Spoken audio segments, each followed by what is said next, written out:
everyone, welcome to DEA College video. I'm Yelda. Today I want to teach you 7 things that native speakers never use. Okay, so whenever they're speaking to someone, there are 7 things that I'm teaching you today that they never use in spoken language.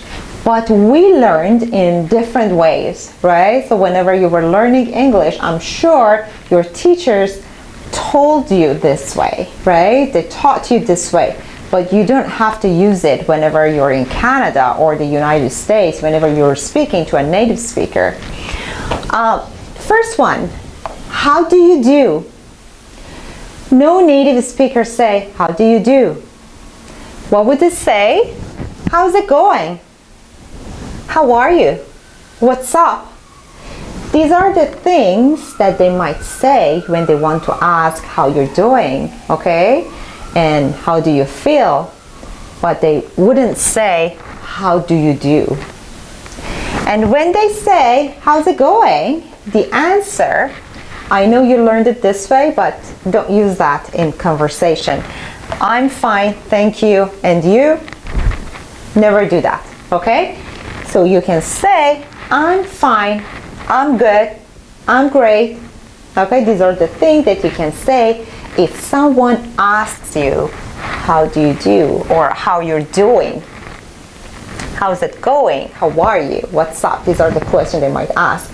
But the answer wouldn't be this one. So you would say, I'm fine, okay, or I'm good, I'm great.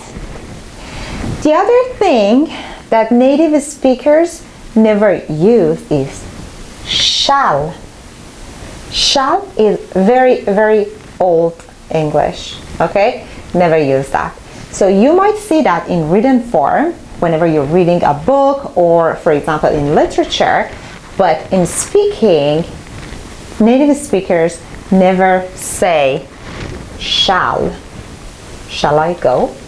No, they never say that. So instead, you can use should. If you want to just like do it in future, don't worry about that. So you can always use will or to be going to, but don't use shall, okay? Never.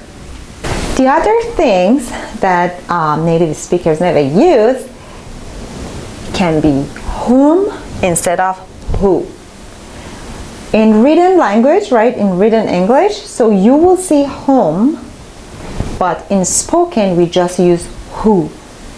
You know that whom, you can use it instead of the object, and who for the subject.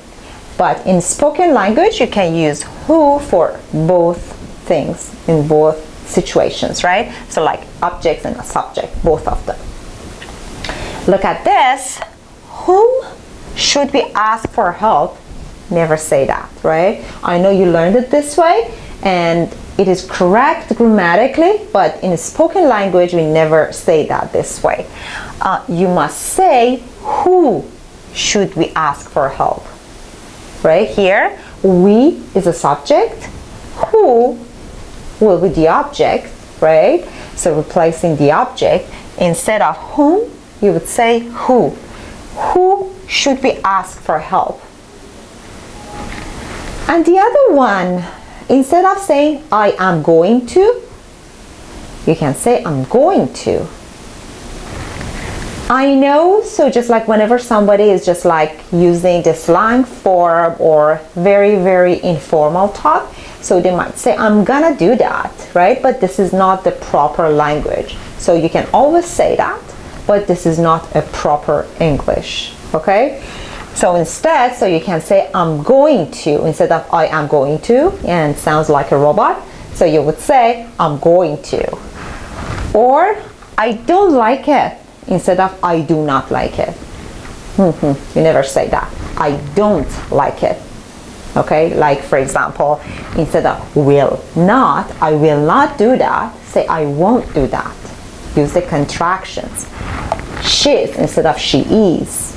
We have so many of them, right? Just keep that in your mind. So whenever you're speaking, use contractions instead of the complete form, okay? Instead of I am going to, say I'm going to.